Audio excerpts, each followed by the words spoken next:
Bhakti yoga, or the yoga of love, or yoga of selfless love, or yoga of devotion, then it is said that one has to love God. So now that's where everybody, not everybody, but many people stumble, right there. How can I love God? God seems to be so far away, so vague, and then and I'm needing somebody to love me, and I need somebody so I can love in real life, not just love of God and bow to the deities and the statues. They don't answer back, give them little orange, and they don't say thank you, and then how can I do this and what it gives me anything, so we cannot feel fulfillment through this divine kind of connection. So it is said that you would have to practice it until you feel it, but you cannot practice it, by following somebody saying that you must do. You have to practice it. That's the key. You have to practice it, but starting from yourself. And that is something not to overlook. That means you have to find it, that God is dwelling within you.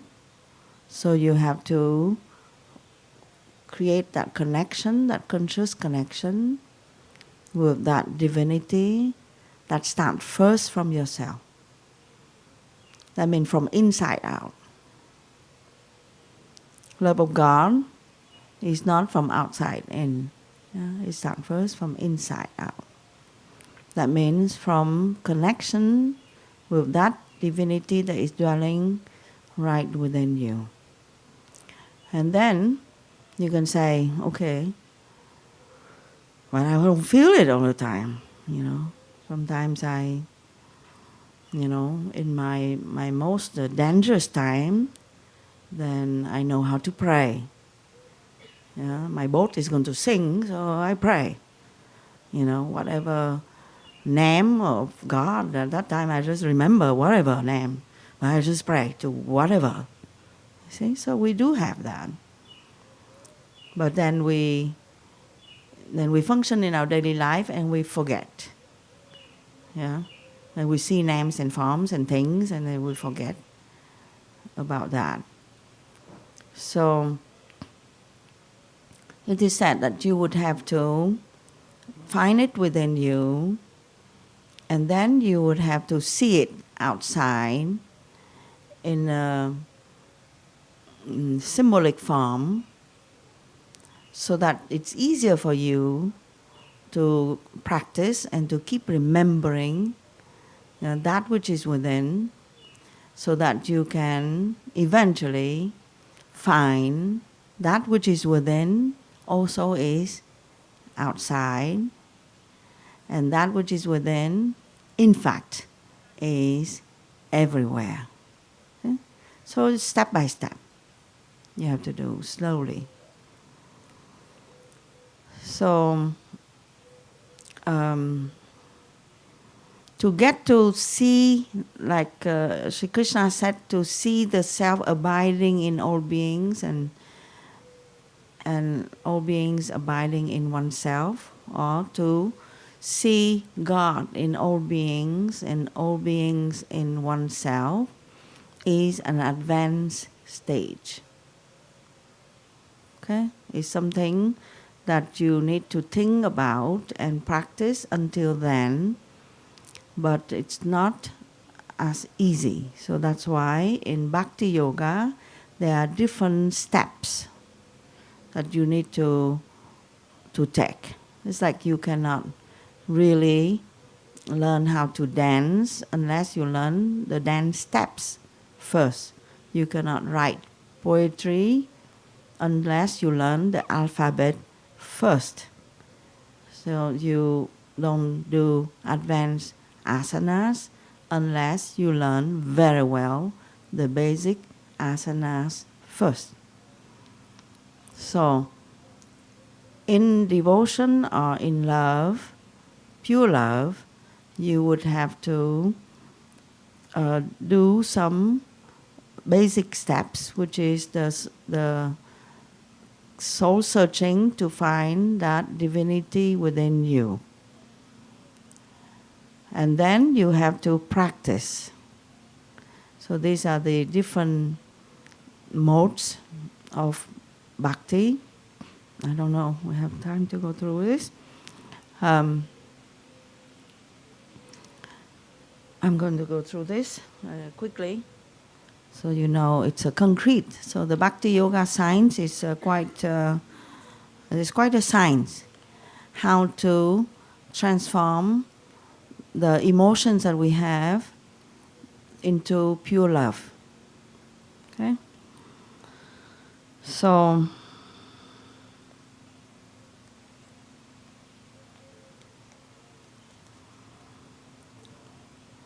first you would, and then you would try to include this topic of relationship also in this practice of increasing pure love within you. So first, it is said the easiest is to listening to inspiring divine stories. Apply in relationship, then you have to develop the capacity to listen to others without judgment. You know how it is in our normal relationship. We like to talk, other people like to talk, nobody like to listen. So when you listen to dialogue, this person talk, the other person talk, nobody listen to nobody. So the idea is you would have to learn to listen without judgment. And when you talk with others, you would have to learn to be honest about yourself. That means not talking in order to get something or in order to forge an idea about yourself so the person buy into it to get to whatever that you want from that relationship. So that already will create problem. So you would need to be frank and honest and open, yeah, as if you are talking to God. So when you come to a place of worship, for example, usually we bow, and what that means, we bow, that means I am here in front of you. In some temples, they have these two guardians in front of temple before you can get to the God in the temple. One, it has a gesture like this. One guard like this, and one guard a gesture like this. That means what? The two guardians of the temple say, you cannot get to God. Pay attention. This finger like this means, watch out. Drop it. I mean, drop all these thoughts that you have in mind, all your, the ego idea that you obsess with every day, drop it. Pay attention. And then you say, okay, now come in. Invite you in. Like this. So the same. If you want to see divinity in others, you have to let go of your preconceived idea about yourself and about others. And then you have to open.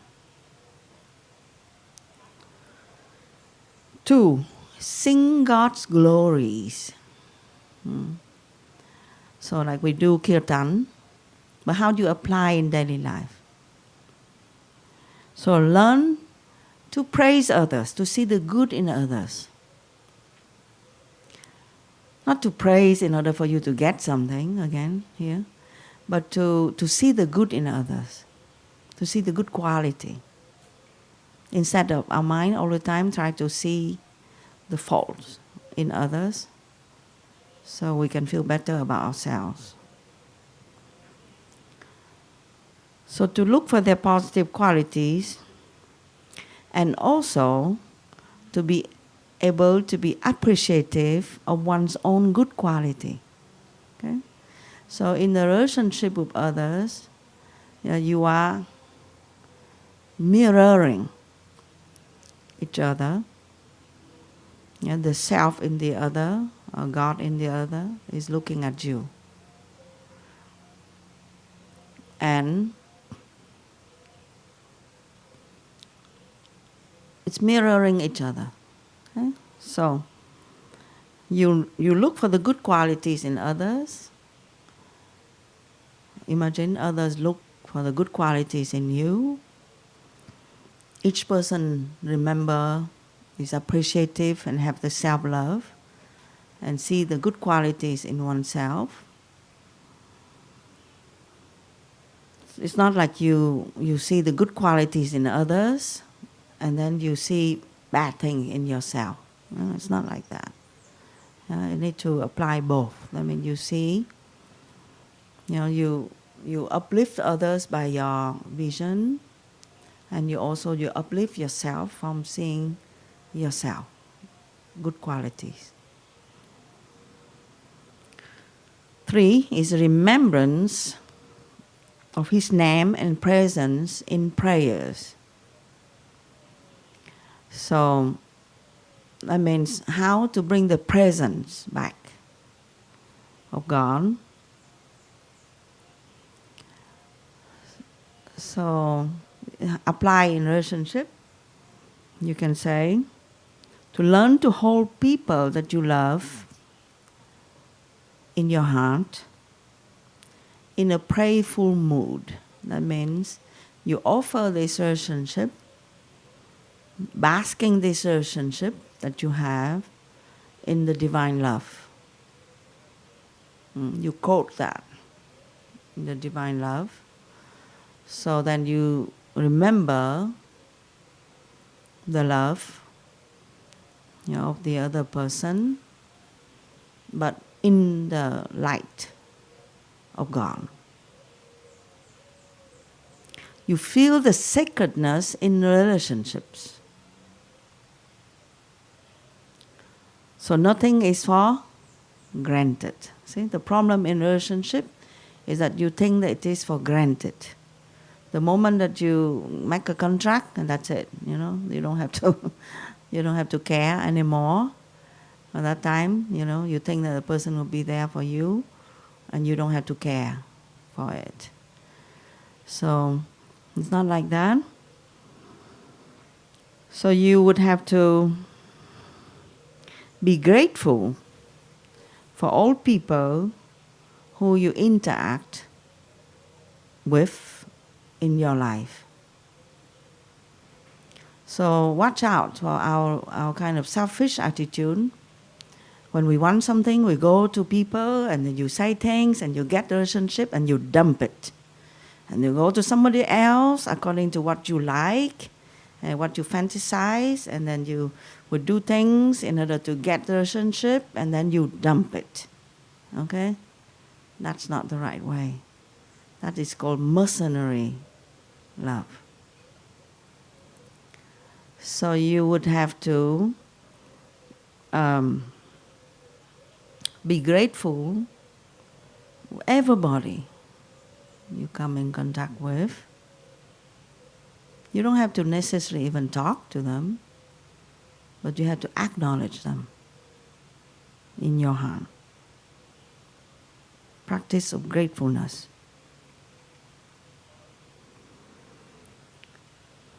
So remember His name and presence. You have to be forgiving, detached and forgiving. That means, oftentimes you remember people because they hurt us. Some kind of grunt or resentment. So the moment that you think of that person, you think of the old resentment. Imagine. So you remember the toxic moment, but you don't remember God. So who is hurting? Yeah. So it is said that you would have to forgive. And you will have to forgive right away, on the spot. The more that you be able to do it, fast. In the interaction with people, there will be, and that's the way how you learn, and there will be frictions and conflict. 100% sure. Yeah? Because nobody is a saint. So therefore, ego will be friction against ego, so that the divinity can come out. Yeah? So you would have to learn to forgive. And don't hold to your own opinion. Swami Sitaramananda always said like that. He said that the truth is in between both. When two people quarrel, yeah, and I'm right, you wrong, I'm right, you wrong, like this, and never ending, then Swamiji say, the truth is in between both. That means nobody is right. So we have to back down our ego and our idea, no matter what. Otherwise, we're blind. Instead of back down, you would crank up. And then you create war and wall. And then you reject people. Is it not? You close off. Relationship might come to an end, if there is nothing there. See? So then you return it. You see the way how to end? You return it to God. It's not like you bring the wall up, you close off, you reject, and then that person would just, you think you throw it to the dog, or you would, you don't want to think about it or to revisit that place because it brings a lot of, kind of stuff in your mind. It's not like that. You have to enter in relationship gracefully, seeing the divine, and you have to get out relationship gracefully, returning that relationship to God. Okay, offering it to God, and it's returned back. So it's still with you, yeah, but not in an active form because you already have the peace with it. You already know it to be yourself. You already learned that lesson from it. So it's fine. Yeah, it's still with you, not in active form. But you cannot reject it. Because if you reject it with ego, you see that it will sit there. It will come back to haunt you in another day, another form.